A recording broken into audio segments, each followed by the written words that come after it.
And we're live. Did you get that notification? Not yet. Well, it says live right on the icon there. Got it. Cool. Did you get that notification? Oh, there it is. All right. All right.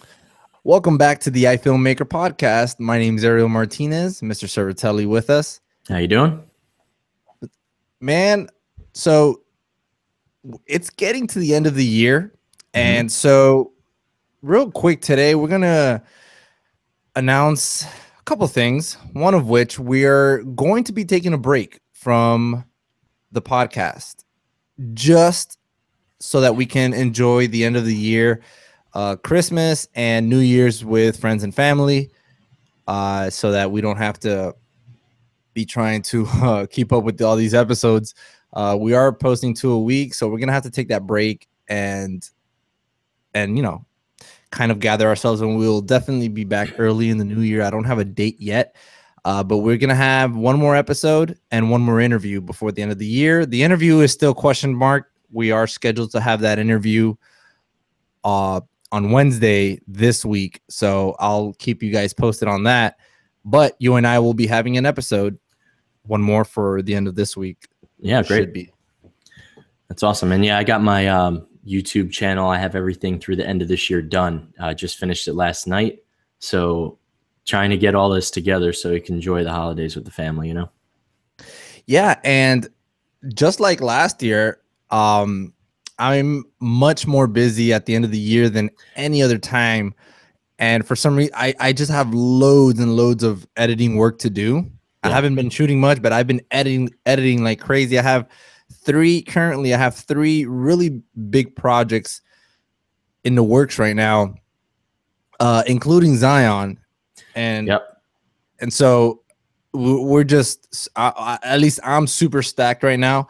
With work, I can definitely use a little break from the podcast. I had a busy October, November, extremely busy. And then the beginning of December slowed down for me where I got to catch up on some things. And then it just picked right back up. I actually just did a 5-project deal with Jet that I usually work with. And you know how it is with these companies, they're trying to use up their budget, which is great for us as businessmen, right? So I signed a 5-project deal with them, and very cool. Got to put down a nice deposit from them. But those projects are kicking up. I got to get some. I had a meeting this morning. I have to be doing some stuff tomorrow. I was there Friday, so there's gonna be a lot of work now through January with them. But it's great. It's all good, you know. Super cool, man. So today I thought we can talk. Welcome back to the show, Mr. Danny Mirabal, Max Digital Studios. I see you guys there. Yes, we do take questions. Go ahead and ask away. We'll go ahead and answer them as we see them. So today we want to talk about drones. And for those of you that follow me on Instagram, you have not seen one drone on my social media. You don't see it in my work usually, which is sad because the main reason why I don't have a drone, I'll say it off the bat, is because my clients have not specifically asked for drone footage or drone shots anywhere. And I know that it would definitely take my my work, I don't know, quote unquote, to the next level, but it would definitely add a lot of dynamics to the work that I do. But the only issue with me is that most of the time I'm shooting run and gun style, and I at minimum, I would say usually have a production assistant, which I would not trust with the drone. So it would have to be me doing it, and I usually don't have that time to do it. If I see myself with a lot more time in my hands, maybe I would want to get some aerial shots, but for the most part, I just don't see myself having the time to grab those. And the client, I mean, I'm not gonna. Well, they're oftentimes not willing to pay for me to go back out and just specifically get drone shots for that particular project. But that's just me, I guess, justifying my reasoning. You have a drone, don't you? I do. Yeah, I do. I don't use it all that often. I got to be honest. I bought it more for fun at first. It wasn't like clients were asking me for it. And I was at NAB 2016. Yeah, I think it was last year. And there were so many drones there. There were so many drones there, and I was just interested.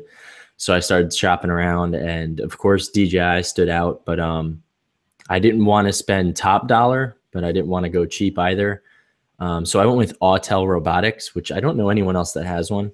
And I love the operation of it. Their customer service is fantastic. And it shoots nice stuff. I think DJI's footage is better. But I get away with this for sure. It's plenty good Right. To get the job done. So, and here's my thoughts now about a year later, almost a year later, right? I actually might have got it in 2015. I can't remember when, but Oh yeah. but at this point, I do want to move on from that one. I want to get a Mavic Pro, mainly because of size. I think the footage would hold up to be what my Autel Robotics one is now. I think it's called the X Star, by the way, the Autel Robotics X Star. I think it would easily hold up to what that is, if not better. I know the Mavic's not maybe as good as the Inspire or anything like that, but for what I do, to get those shots, it would be plenty good, and you could shove it in your backpack, man. That thing is so cool how portable it is. So that would be, again, more of a toy for me, I would say. I do get it into some jobs and it pays for itself, but it's more of something just to get some cool shots, and even to throw some shots in your reel. It looks fantastic. So I think that's what I want to do now. But yeah, I don't get a ton either. I think if I were to get a legitimate client to come, or a client to come along and say, I need legitimate aerial work, we need to nail this shot, we need shots of this city, and we just need really good stuff, I would hire somebody. I would just hire someone to come in. Yeah, I usually take those routes as well. Sometimes I get hired just to do drones. Not hired. I'm sorry. I get inquired just to do drones, and I just pass them off to a friend of mine that specializes in that. But yeah, I mean, here's another thing. I mean, if it was up to me, that Spark. If you want a toy, go with the Spark, the DJI Spark. Yeah. Well, I'm trying to mix. I mean, I want to be able to use it for work as well, but it's just they're fun to fly around, man. They are really fun to fly. Yeah, I've seen and I do follow Griffin Hammond over there on his YouTube channel, and I've seen the footage that he's gotten with his Spark, and he's a very frugal, low budget filmmaker, but he does great work, and I actually do enjoy his work. He's very creative, and he runs and guns with 2 GH5s, which is really, like, I could sell my FS5 and have 2 GH5s, and that's pretty much what he does. He's very frugal. He's more efficient with his money. I just decide to up it up and just get the XLRs, internal NDs, all that stuff. But it's the way that I like to shoot. But and then, because he's very frugal and he's very DIY and all that, he decided to go with the Spark for his drone. And I mean, I gotta say, it looks great, but I guess that's YouTube's compression that I'm looking at. It looks really good, but on other YouTube channels, I've seen footage from, I've seen comparisons between, I think it's gone through the Mavic Pro, the GoPro Karma. I thought about that as well. The Phantom 4 and Phantom 4 Pro, all that stuff. And I've seen ups and downs. I've seen imperfections in all of them.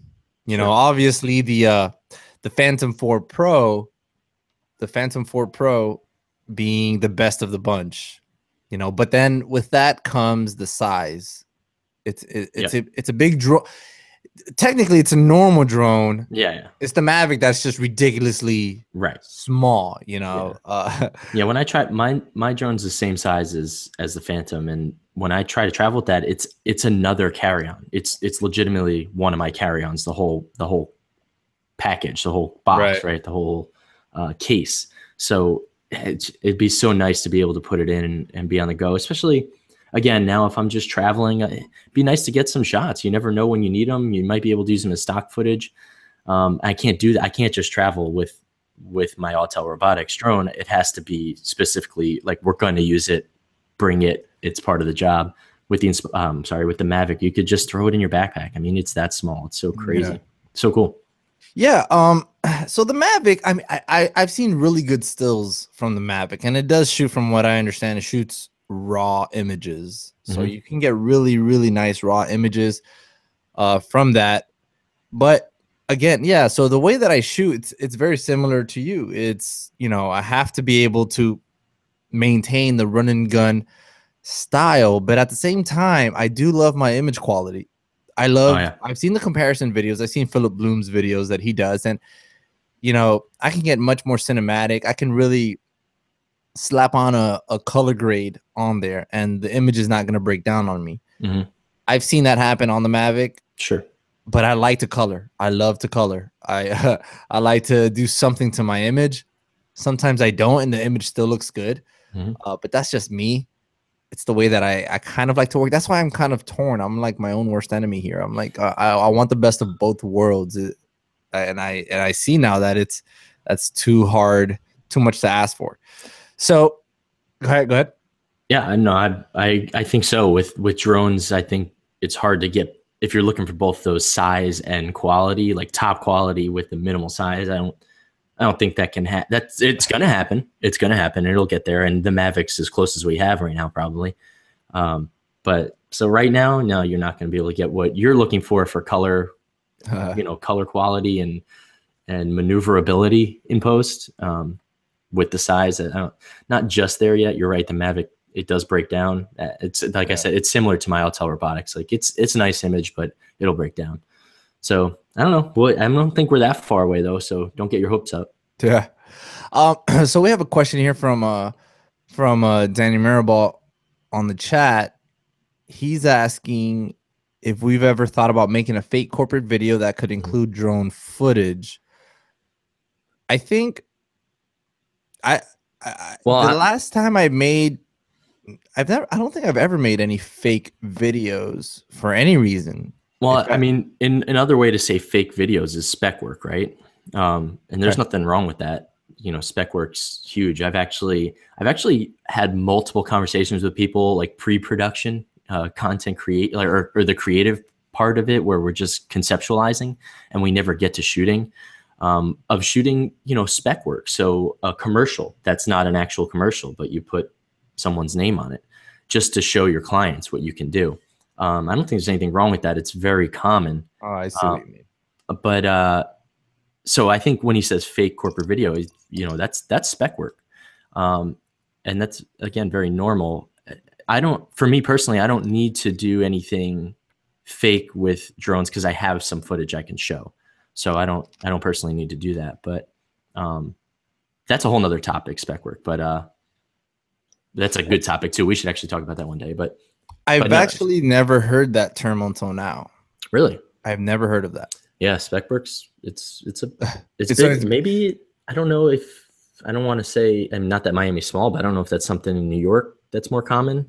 But it's definitely done. It sounds like something that I have done before. I've just never used that term before. Yeah.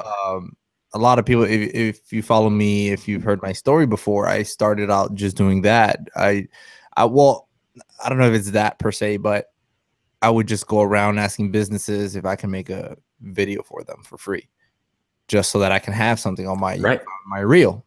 Yeah. Well, at least there you're doing it for a legitimate company and probably letting them use it as well. Yeah. There's a lot of spec work that's done that's not for anybody. So like I could go make a Gap commercial.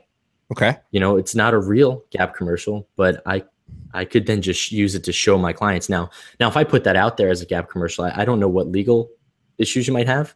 Yeah. But if you throw clips of it in your reel, or you just use that to show to clients as like, this is potentially what I can do. And whether you specify to them if it's a real commercial or not, that's up to you. I'm not going to get in your way with Gotcha. what anyone wants to do with that. But but you could definitely create things on spec. And I think it means speculation, right? It's not real. It's you're speculating what you could possibly do, what you could do for these companies, whether that's just to show the quality of your work or whether that's to show an idea, right? It's kind of like a pilot for a series. If you're not, really getting paid to make the series and you shoot a pilot, it's kind of on spec, right? So Yeah. it's just a term. It's probably something you have done. Yeah. Yeah. And all right. So going back to Drones. our drones. Yeah. Um, so I guess I don't know if you have a different take on this, but there's a reason. I think if you, like you said, you have that one drone, but you've never felt that need to get a legitimate drone No, for your work. I have not. No. What would make you get a drone? Like what are the reasons you would get one? I would get a higher quality one, top of the line. If I had it, one, the main reason would be if I had a job come in that said we need this, and I know I'm getting paid for it, and it's going to completely cover it, and then I have it, I would do that because Sure. I do like them. I do like flying them. I do love the images. They're so cool. But I'm not going to go. It's weird because I'll spend money on other types of cameras Yeah. that I don't need either at the moment. But Yeah, but all right. So yeah, so that's where I want to kind of get to. We spend much more money, especially me. I spend a lot of money on lights. mhm, Even though I already have lights, I get more lights. same. Because I like to get creative. I like to have options when I'm lighting up a scene. I spend money on getting batteries, Yeah. on miscellaneous things that I may not need. But the reason I do that is because I find myself in that area of filmmaking quite often. Every shoot I do, I have to light it up. Yep. Every shoot I do. So You can never have enough batteries. exactly. Yeah, and batteries, that's another thing. So batteries, like I always have to be safe. Like I always wonder, there have been times where I've ran out of batteries and it's been so inefficient to have to just plug in the AC, get that extension cable out. I like to run on batteries when every chance I get.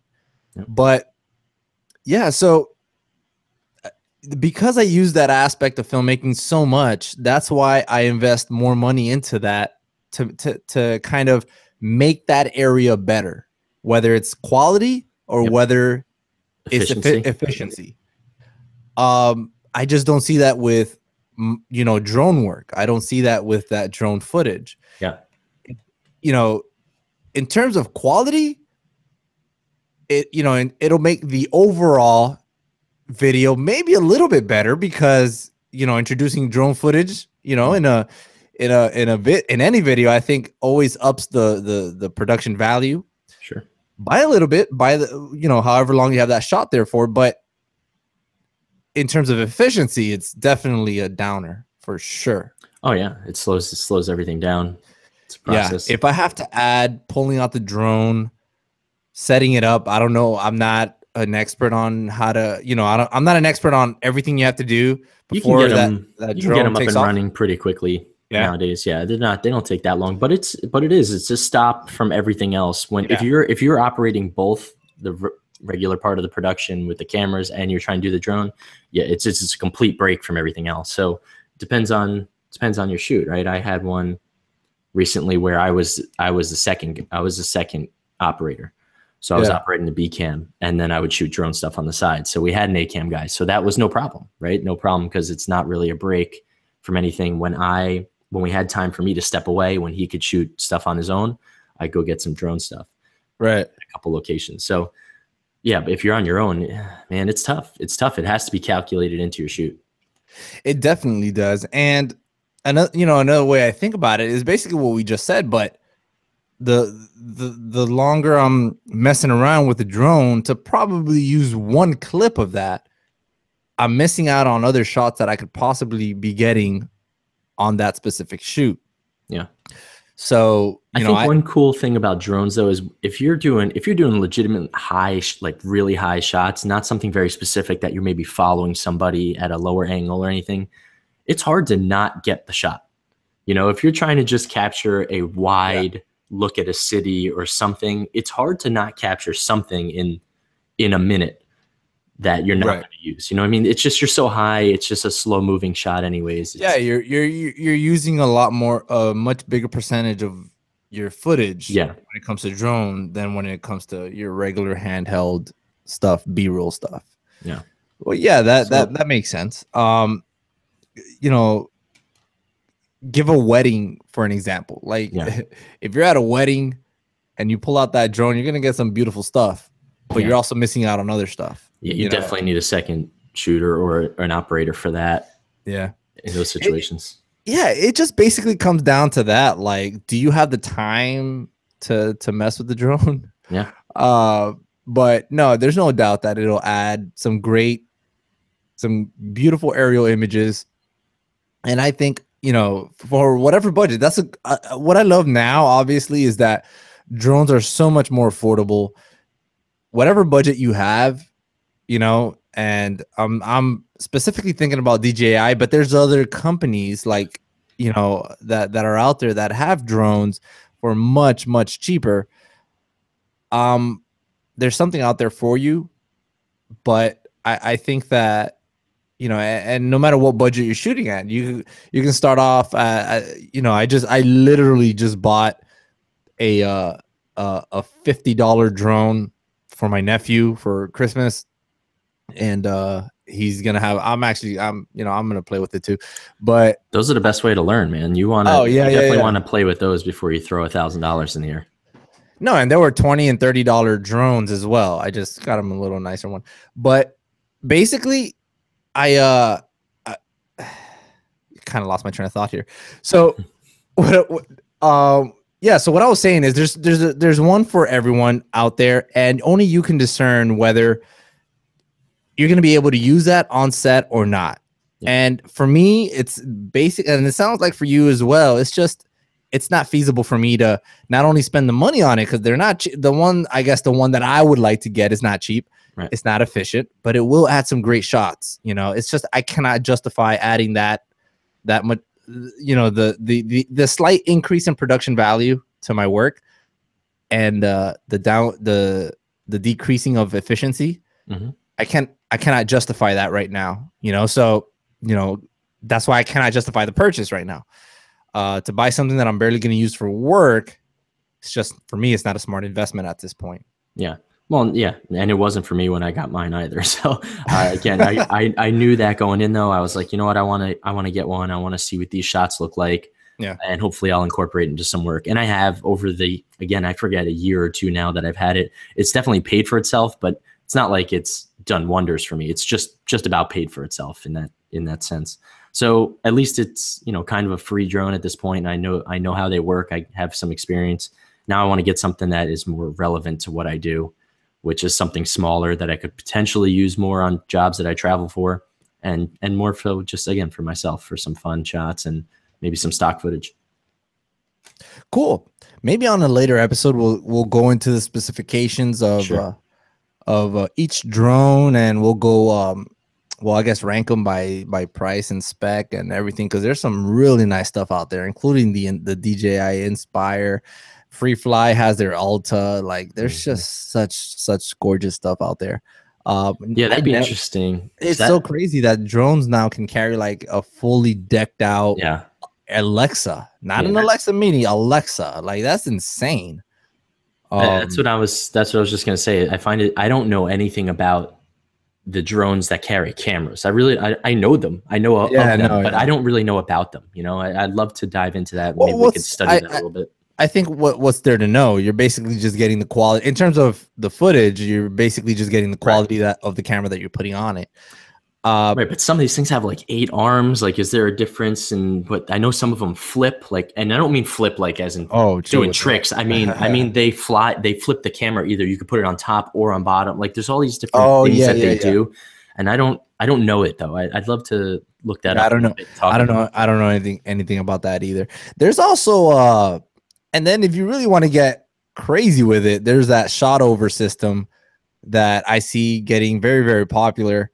I see them more in movies, and well, they're used more in movies, or I don't know, when you want to get real good with it. I think who was it? Ty Evans. He's a director of the I Am Blood documentary, basically on skaters and whatnot. The guy does a fantastic job with his documentary, and he uses the shot over system, latched onto a car, put on a helicopter, the whole 9 yards. It's really, really nice stuff. I was actually trying to get somebody from Shot Over to get on the. We had made contact. They were interested. We kind of like didn't follow up on that, but I got to see if I get somebody from Shot Over to come on the show. Yeah, talk about their system. But anyways, to be honest with you, man, that's that's pretty much where I'm at. Like I'm just kind of like the drone situation is basically just give me a reason to buy one and I'll buy one. but other than that, I just don't see myself getting that at this point. So yeah, I want to sell mine and get that Mavic. I've wanted to do that since the first one came out. Now they have the Mavic Pro or whatever the second one is called. And I just haven't done it yet, but for the same reason, I don't really have a need to. I just kind of want to, and I'll get to that eventually. Probably there, there'll probably be another one or two that come out before then. So maybe I'll wait. Who knows? You could keep waiting, I guess, another day for a new product. There's always something. Always. One of my friends the other day just got me excited for no reason. Said that Sony A7S Mark III was finally announced, but he was just confused with the A7R. So he had me going on like that's impossible. I would have heard about it way before you. I just got a couple more. I just locked up a couple more photography jobs, and I want to get it. See, like now, this is exactly what we're talking about, but on the camera side, I legitimately could get this and have the job. This job will pay for it. So I'm thinking about doing it, and then plus, if I sell my 5D Mark III, that kind of makes up for some of the price. So actually, right before we started this, I was just waiting for you to pop on here. I'm searching, and on B&H, it's back ordered. It's not even in stock, so. That kind of put a little damper. I might have bought it right now, like 2 minutes ago before we started. A7R Mark III? Yeah. It's on my mind. I haven't pulled the trigger yet, but it's on back order anyways. So that lets me think about it a little more. Yeah. If I had a bunch of photography work, I would definitely go for the A7R Mark III. And I have some now. So I don't know. I might do it. I don't know. I think I may actually like, if it was that, I think I might just go for the A7R Mark II. Cause I'm not crazy in photography. And if I need, I love the new ergonomics, how the placement of the record button, but I'm going to use it. I'm still going to get the A7S Mark III no matter what, right? Yeah. If I could justify a purchase for a photography camera, I would go for the Mark II. The camera, wait, did you say S3? Like the camera that's not even out yet? Right. Yeah, no. Absolutely. I'm still going to get it no matter what. No. When it comes out, you're getting it. When it comes out, I'm getting it. All right. But I'm holding you to it. Absolutely. That way I could borrow from you. Okay. But if I had to get a photography camera, I think I would just go. Again, I don't promote myself as a legit photographer, and I think the A7R Mark II is plenty good. Sure, it still takes terrific images. I could not even tell the difference in terms of stills, maybe. Yeah, that's why I want to study the video, and that's one of the reasons I haven't pulled the trigger yet. Is I want to study the video between the R2 and R3, and if it's that much better on the R3, I will get it so that I can use it as well. You mean the footage, like the footage, yeah, R3? Yep. If it's that much better than the R2, right, then I would go R3 just so I can then use it as another video camera, right?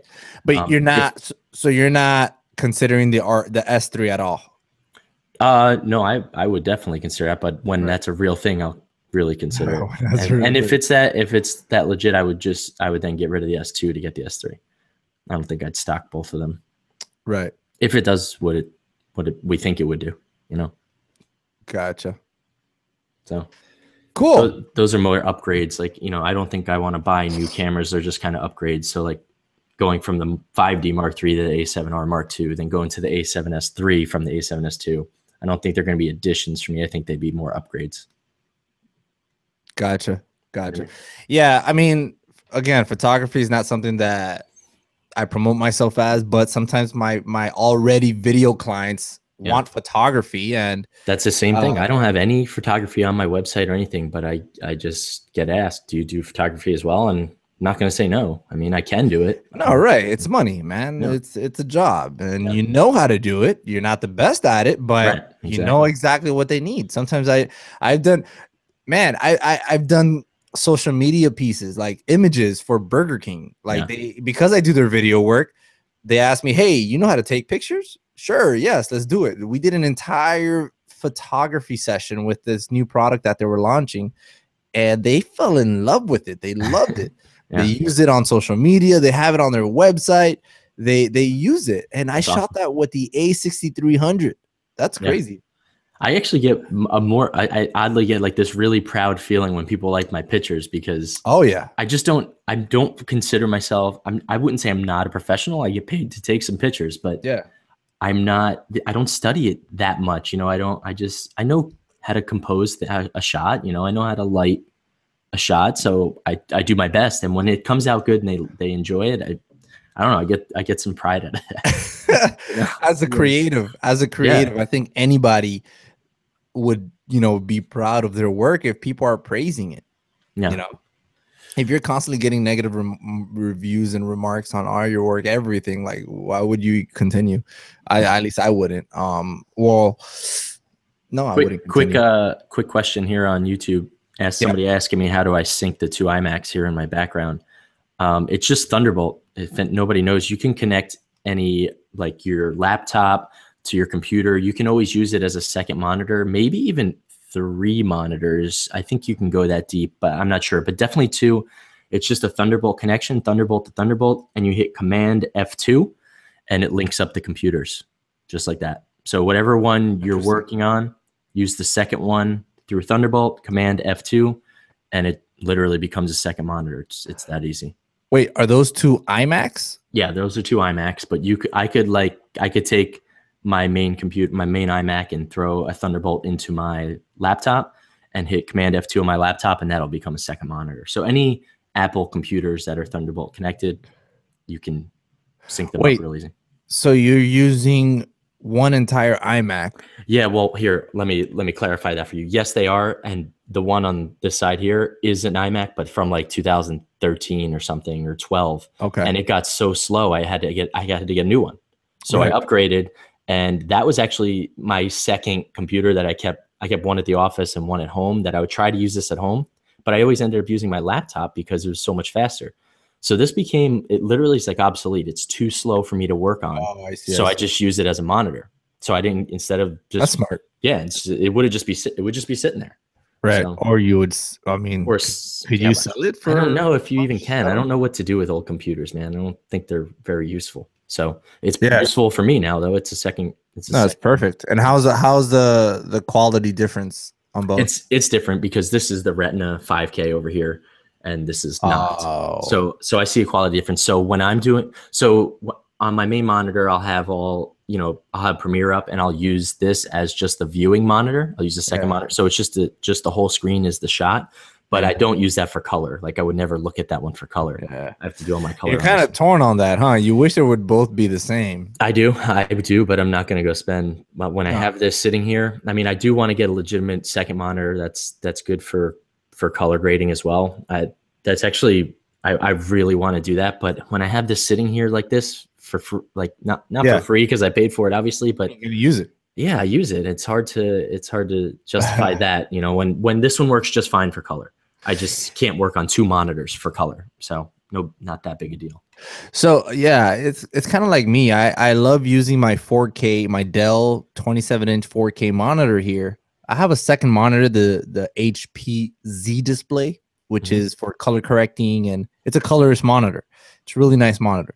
27-inch also, but it's not 4K, so it's not nearly as sharp, but Right. it's a perfect second monitor for coloring and all that. Yep. I use my 4K one for everything else. Yeah. And when I'm not editing, I just use it like right now to monitor the waveforms and the audio here that we're recording. Yeah, let me clarify that though too, because when I do most of my color, I would say in Premiere, just because it's quicker for my Oh yeah. workflow. But so in Premiere, I can't. It ends up on this screen, and I don't use that for like viewing my color my coloring options, Yeah. or just for when I color. But when I'm in DaVinci, this is the screen that the actual shot comes up on, my main computer, and on the second screen is all of my scopes and all that. So that works perfectly. But I just don't color that much in DaVinci. You know, I kind of do more important projects than that. So Yeah. I guess it does work. It works perfectly for me in certain situations, but most of the time it's just a second monitor so I could see the shot bigger, see what's going on. Man. Works for composition too. When I'm like doing masking and stuff, Yeah. I see that monitor as the final shot, where I see all the masks on my main shot. On that shot, it's just the final composition. Right. So that's pretty cool. I gotta, man, we gotta do another episode on on coloring. Yeah. I've never found a reason for me to get out of Premiere, and it might be because I haven't seen the full benefits of DaVinci. Yeah. But I've seen what I can do in Premiere, and I am so happy with it. Yeah. I It works really well, but I got to tell you, I can easily show you if Okay. we took a piece of red footage in Premiere and made just a color wheel adjustment, and then you took it over to DaVinci and made that same adjustment, you see such a difference. It really does. I don't know how it handles the footage so much better, but it does. I'm ready to get my. The funny thing is, I have the dongle. I have the I have everything. Like I have access to use it all. It's right here. Yep. I'm ready to have my mind blown, but I haven't I haven't done it. It's so great. I'm laughing because people listening to this are probably just going This guy crazy. loves color and doesn't use Resolve. It's so funny because on my social media I posted a picture where I have two different shots. One of them is a ProRes, and I actually messed up on my social media. I just didn't feel like going back and correcting that. But I have two different shots. My main shot is the ProRes 422, 4K, all that stuff, and it looks beautiful, right? It's a workout. This girl's working out, and her outfit is like a burgundy red, dark burgundy red. On my second shot is the A6300 internal. I accidentally put ProRes in the image. I forgot to take that part out, but it's internal. It's 8-bit 420 color, and her outfit, everything looks the same except her outfit looks purple, like a light purple. And right in Premiere, I was able to use the HSL secondary. I was able to select her outfit and change it to that dark burgundy, that magenta, dark purple, dark red color, and it looks identical. It looks identical. I was able to do that right in Premiere. Yeah, it's with really 8-bit 420, and it looks identical. Did you see the image that I'm talking about here? No, I didn't. I don't so know. it looks very, very identical. I was able to do that right in Premiere, and this is why I say, like, I've never found a reason, and this is a huge deal for me because this is actually a big project. Currently one of the big ones that I mentioned earlier in the show, but I needed to make sure that I get that changed, and if I wasn't able to do that, I would have definitely had to consider something else. But thankfully, I was able to do that right in Premiere, and it was very easy to do that. So that's why, the reason I haven't gone to DaVinci is because I haven't seen a real big reason to do so. But I'm ready to have my mind blown. If I see that it's that much a difference, I'm willing to take a look at it. It's just I haven't had a big issue with that. That would have been the biggest issue, but it really is. And then the tracking capabilities in there too are so good. So if you need to track someone's face, for example, to just lighten up their face, I mean, you can do it in 2 seconds. Their tracking is so good. So the capabilities are there. I don't know all of them either. I know I'm speaking like I really know them. I just know of them and have toyed with them. I'm not an expert by any means, and I really want to dive into that more as well. So we should talk about it. But dude, from what I've seen, it really is another level. But it's also another step in your workflow, like a big step. You got to push everything out over there and then get it back in. So like it takes longer. It takes longer. So what's more worth, that's why I say I only do it for certain projects. It really depends on what the work is. Yeah, it's probably why I haven't, gone over there to really test it out. It's just I sometimes don't have the time or just don't feel like messing with that when I can do right. I could do what I need to do. I love the LUTs that I've pre-installed in Premiere. Yep. I use LUTs there and as my starting point, and I get creative from there. And it's a lot to learn, so it's not something you just jump over and go. So yeah, but I'm not ashamed to say it. For those of you listening to this, and don't start with the comments where you're not a true professional if you're not using DaVinci. I don't buy that crap. So anyways, let's go ahead and end it while we're ahead here. Thank you to everyone that joined us live. Again, if you didn't get this notification, you missed out. You could have had your questions answered as we did here. This is the reason why we're talking about this, because we had this chat room veer the entire conversation into this. If you want to catch this episode or future episodes, not this one, future episodes live, go ahead and go to our YouTube channel, subscribe. It is the iFilmmaker YouTube channel. Hit that subscribe button and get those notifications every time we go live. We record these episodes live. Unless it is a interview with a guest, we're doing these episodes live. You guys are missing out. So go over there, check that out. Follow us on social media. You have Mr. Cervatelli's social media. It is at Jersey Filmmaker. He also has a really cool YouTube channel. You can check that out. He just posted a BTS video of our recent behind the scenes video of our recent film, Zion, that we're currently still working on. And but as you guys heard, we're kind of trying to juggle 3-4 different projects at the same time. And Mr. Bobby, thank you for loving the podcast. We definitely appreciate reviews on iTunes, guys. You guys have been actually recently, we got several more 5-star reviews. We definitely appreciate that. We appreciate you guys sharing the podcast, letting your friends know about it. And keep writing us. I've been responding a lot on social media. Instagram is a good way to get in touch with me. Also, Mr. Cervatelli as well. And stay connected. So like we said, we will be taking a break for Christmas, but not before our Thursday episode. Thursday's episode will be up. And if we do have an interview this week with another undisclosed guest that I'll be recording this week, we'll keep you updated on that. So anyways, Mr. Cervatelli, thank you guys for coming by, and we'll see you on the next one. Yeah, man. See you next time.